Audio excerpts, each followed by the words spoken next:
आज की जो मुरली है बहुत ख़ास है, क्योंकि इसमें बाबा ने कि जो स्पिरिचुअल रॉयल पर्सनैलिटी उसकी निशानियां बताई हैं कि जो रूहानी रॉयल्टी से संपन्न आत्माएं हैं उनके क्या लक्षण होते हैं, उनकी क्या क्वालिटीज़ होती हैं, उनकी क्या निशानियां होती हैं, कैसे उनको पहचान सकते हैं। आज शिव बाबा चारों ओर के अपने रूहानी फैमिली को देख रहे हैं। हम सब किसकी फैमिली हैं? शिव बाबा की। एक भगवान के हम सब बच्चे। तो लेकिन भगवान के बच्चे कैसे होने चाहिए? अलौकिक होने चाहिए, लौकिक नहीं होने चाहिए। दूसरे कैसे होने चाहिए? रॉयल। रॉयल किनको कहते हैं? जो राजसी खानदान से होते हैं, तो उनमें बड़ी रॉयल्टी होती है, रॉयल संस्कार होते हैं। कोई चीज़ गिरी हो तो उठाएंगे नहीं वो। ऐसे ही कोई गिरी किसी की बातें हैं जो घटिया किस्म की, उनकी सोल उठाएगी नहीं। बाबा उसको उस सेंस से बताते हैं। छोटी मोटी चीज़ों पे, व्यर्थ की चीज़ों पे उनका ध्यान नहीं रहेगा। वो हर वक्त उसके प्रभु के चिंतन में रहेंगे और उनका ये वर्ल्डली चिंतन मिनिमम होगा। यहाँ क्या हो रहा है, कौन क्या करता है, क्या नहीं करता है, उसके लिए उसके पास फुर्सत ही नहीं है। नॉनसेंस के लिए फुर्सत ही नहीं है। क्यों अपनी पर्सनैलिटी को डिग्रेड करें? तो बाबा कहता है कि आप सब रायल आत्माएं हो। वैसे हद के राज्य अधिकारी, रॉयल फैमिली बहुत गाए हुए हैं, जैसे एलिजाबेथ वगैरह जो ब्रिटेन की हैं, यूके की, वो रॉयल फैमिली है। तो रॉयल फैमिली पहले यहाँ भारत में भी जो होते थे, तो उसमें भी कई वाकई रॉयल होते थे, कई रॉयल होते हुए भी रॉयल नहीं होते थे। लेकिन बाबा जिस रॉयल्टी की बात करता है वो है स्पिरिचुअल रॉयल्टी। तो रूहानी रॉयल फैमिली सिर्फ आप ही गाए हुए हो। आप रॉयल फैमिली की आत्माएं आदि काल में भी और अनादि काल में भी और वर्तमान संगम युग में भी रूहानी रॉयल्टी वाली हो। आदि काल कौन सा है, अनादि कौन सा है, और संगम युग का कौन सा है? बताओ, कौन बताएगा? अनादि कौन सा है?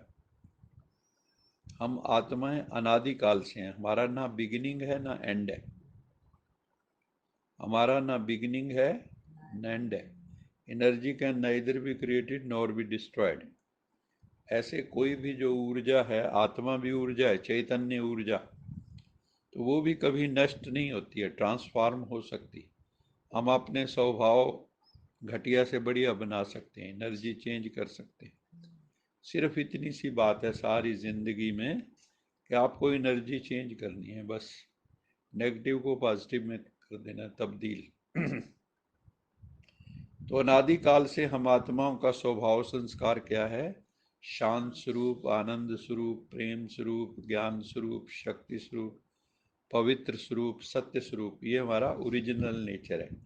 फिर हमने ऊपर से विकार ओढ़ लिए, वो हमारा ओरिजिनल नेचर नहीं है। क्रोध हमारा ओरिजिनल नेचर नहीं है। अगर क्रोध ओरिजिनल नेचर होता तो 24 घंटे हम क्रोधी रहते। क्रोध थोड़ी देर के लिए आता है, हमें उतने में ही वो जड़ें उखाड़ के चला जाता है, क्योंकि हमारा स्वरूप नहीं। उसके बाद हमें टेंशन होती, उस वक्त भी टेंशन होती, चेहरा लाल हो जाता है। तो वो एजिटेटेड स्टेट ऑफ माइंड है, ना कि हमारी नेचुरल स्टेट। तो वो है अनादिकाल की। दूसरी है आदिकाल। आदिकाल में लक्ष्मी नारायण जैसी।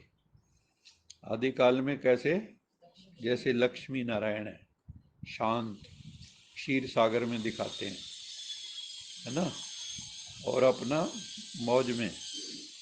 तो आदिकाल में भी हमारी जो सृष्टि होती, सतयुगी सृष्टि, वहाँ पर सबका आपस में बहुत प्रेम भाव होता है, आनंद खुशी में रहते हैं, सब मौज में रहते हैं। शेर और बकरी एक घाट पे पानी पीते हैं। शेर में भी हिंसा नहीं होती, वायलेंस कहीं पे भी नहीं होता, क्योंकि जब क्रोध ही नहीं है तो वायलेंस कहाँ से आएगा। और इस वक्त हम हैं संगम युगी। ना हम पूर्ण सतयुगी हैं, ना पूर्ण कलयुगी हैं, बीच में हैं। कभी हम कलयुग में चले जाते हैं, कभी सतयुग में चले जाते हैं, लेकिन भगवान हमें खींच खींच के सतयुग की तरफ ले जा रहा है। लेकिन हम जो है कई बार फिर पीछे बैक जर्निंग कर लेते हैं। तो बाबा कहता है ये हैं तुम्हारे 3 रूप। अनादिकाल स्वीट होम में भी आप विशेष आत्माओं की रूहानियत की झलक चमक सर्व आत्माओं से श्रेष्ठ है। जब परम धाम में भी आत्मा है तो जो देवी देवता घराने की आत्माएं हैं उनकी चमक दूसरी आत्माओं से ज़्यादा होती। जैसे आसमान में सितारे चमकते हैं तो कईयों की रोशनी ज़्यादा होती, कईयों कम होती। तो बाबा कहता है जो भगवान के बच्चे बनते हैं उनकी चमक जो है परम धाम में भी अन्य आत्माओं की अपेक्षा ज़्यादा होती। आत्माएं सभी चमकती हुई ज्योति स्वरूप हैं, फिर भी आपकी रूहानी रॉयल्टी की चमक अलौकिक है। जैसे साकारी दुनिया में आकाश भी सितारे सब चमकते हुए दिखाई देते हैं, लेकिन कोई विशेष चमकने वाले सितारे स्वतः ही अपनी तरफ आकर्षित करते हैं। जो सितारा ज़्यादा चमक रहा हो तो अपनी तरफ खींचेगा। ऐसे हमारी भी यहाँ आत्मा का सितारा है, तो भगवान उसको देखता है। ये हमारे शरीर को नहीं देखता, गोरा काला चिट्टा, देह को नहीं देखता। भगवान किसको देखता है? रूह को देखता है। वो रूहानी पिता है। जिस्मानी पिता तो सबके अलग अलग हैं, जिस्म के पिता माता।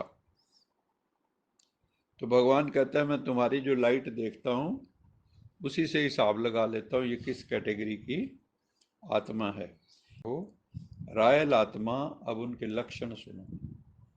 रायल आत्माएं सदा ही एक तो भरपूर रहती हैं, उनका जो मन बुद्धि है वो संपन्न होता है, रजे हुए,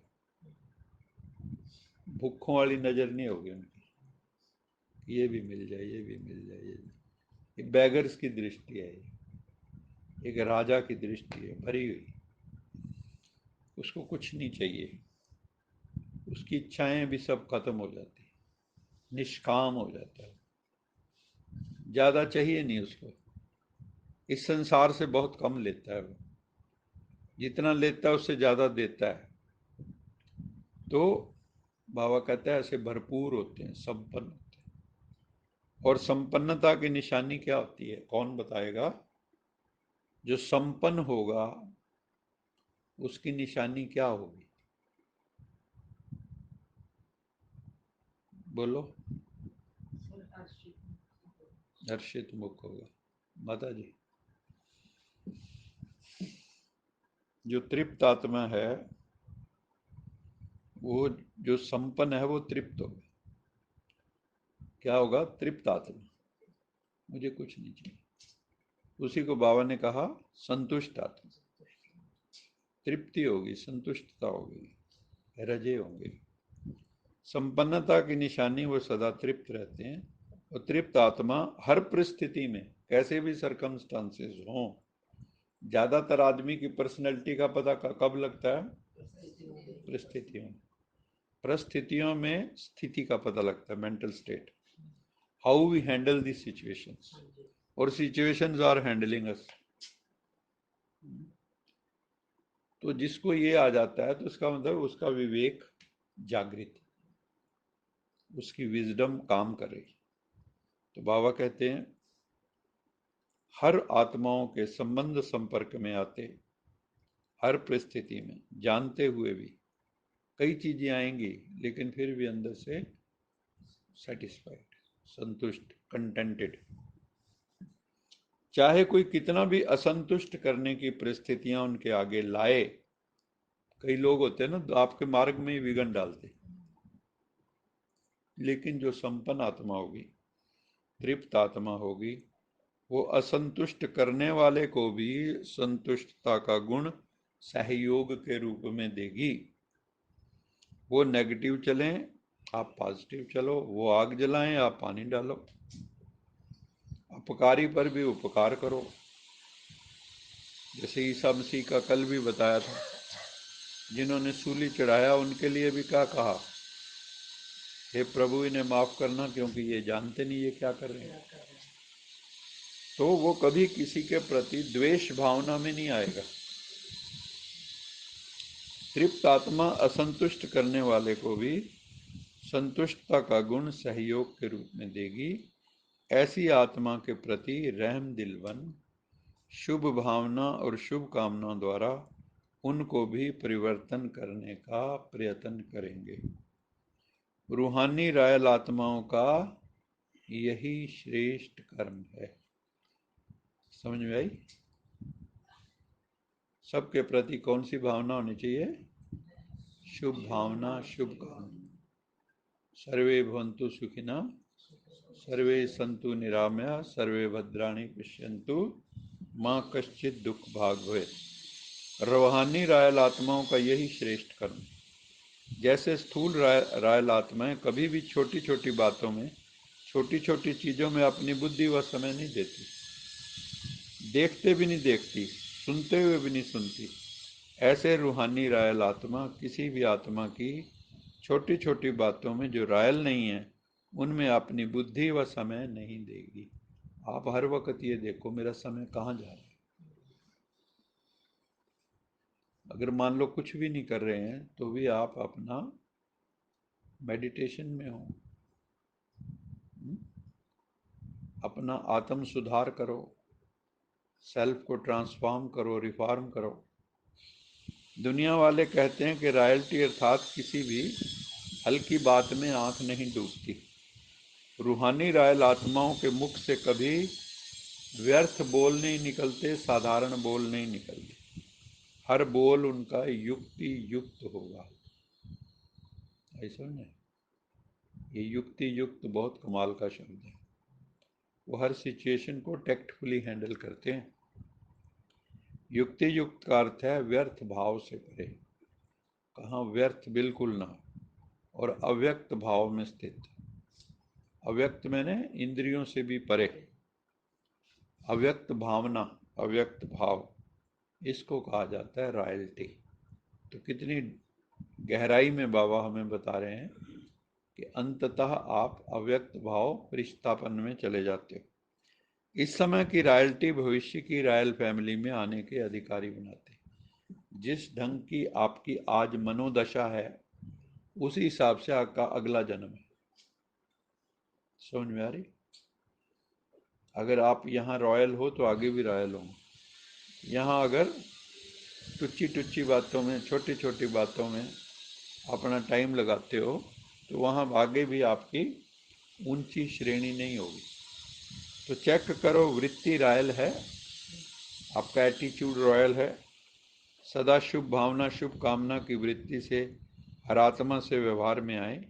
रॉयल दृष्टि अर्थात सदा फरिश्ता रूप से औरों को भी फरिश्ता रूप से देखें। कृति अर्थात कर्म में सदा सुख देना, सुख लेना, ना दुख देना, ना दुख लेना।